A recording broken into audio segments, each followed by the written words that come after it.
राजस्थान में चुनावी सरगर्मियां अब तेज होने लगी हैं। इस महीने होने वाले 3 सीटों पर उपचुनाव को लेकर अब सत्ता पक्ष और विपक्ष एक दूसरे पर आरोप लगा रहे हैं। इसी बीच विपक्ष की ओर से सरकार पर प्रशासनिक तंत्र का दुरुपयोग करने का आरोप लगाया जा रहा है।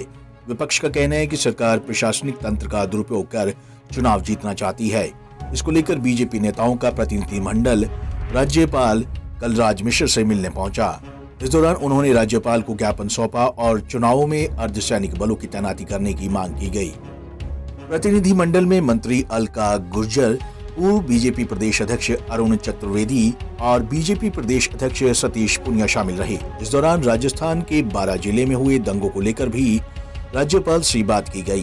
पार्टी का एक प्रतिनिधिमंडल जिसमें श्रीमान अरुण चतुर्वेदी जी, श्रीमान ज्ञानदेव आहूजा जी, अलका गुर्जर जी और जितेंद्र गोठवाल जी, खासतौर पर तीनों उपचुनाव में जिस तरीके से सरकारी मशीनरी का दुरुपयोग है और मंत्री जिस तरीके से अधिकारी कर्मचारियों को धमका रहे हैं, व्यापारियों को धमका रहे हैं और आम जनता के बीच में एक भय का वातावरण पैदा कर रहे हैं। पार्टी की मीटिंगों के दौरान व्यवधान बावजूद चेताने के सांसद को भयभीत करने का प्रयास करना, इस किस्म के अनेकों प्रकरण हैं जिनको हमने सिलसिलेवार महामहिम को संज्ञान में लाए हैं।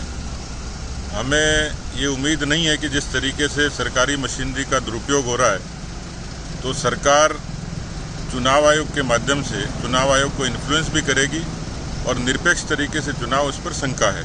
इसलिए हमने कहा है कि यहाँ पर अर्धसैनिक बलों की तैनाती हो ताकि बिना भय के ये चुनाव संपन्न हो सकें। दूसरा प्रसंग छबड़ा की घटनाओं का है जिसमें बहुसंख्यक हिंदू समाज की बहुत सारी दुकानें जला दी गई। 50 करोड़ से भी ज़्यादा के नुकसान का अनुमान है। इसकी भरपाई भी करे, एक कार्यरत न्यायाधीश से पूरी घटना की ठीक से जांच हो और दोषी लोगों को उस पर सख्त कार्रवाई हो। ये दोनों पक्षों को लेकर हम लोगों ने आज महामहिम से मुलाकात की है। उन्होंने आश्वासन दिया है कि वो इस पर अपने तरफ से संवैधानिक तौर पर जो भी योग्य कार्रवाई होगी वो करेंगे। बहरहाल उपचुनाव की तारीख जैसे जैसे नजदीक आ रही है, सरगर्मियां और भी बढ़ती जा रही हैं। सत्ता पक्ष और विपक्ष दोनों ही उपचुनाव में अपनी अपनी जीत का दावा कर रहे हैं, लेकिन अब ये तो चुनाव के बाद ही पता लग पाएगा कि आखिर 3 विधानसभा सीटों में होने वाले उपचुनावों में किसको कितनी सीटें मिलती हैं। Bureau report, Punjab Kesari TV.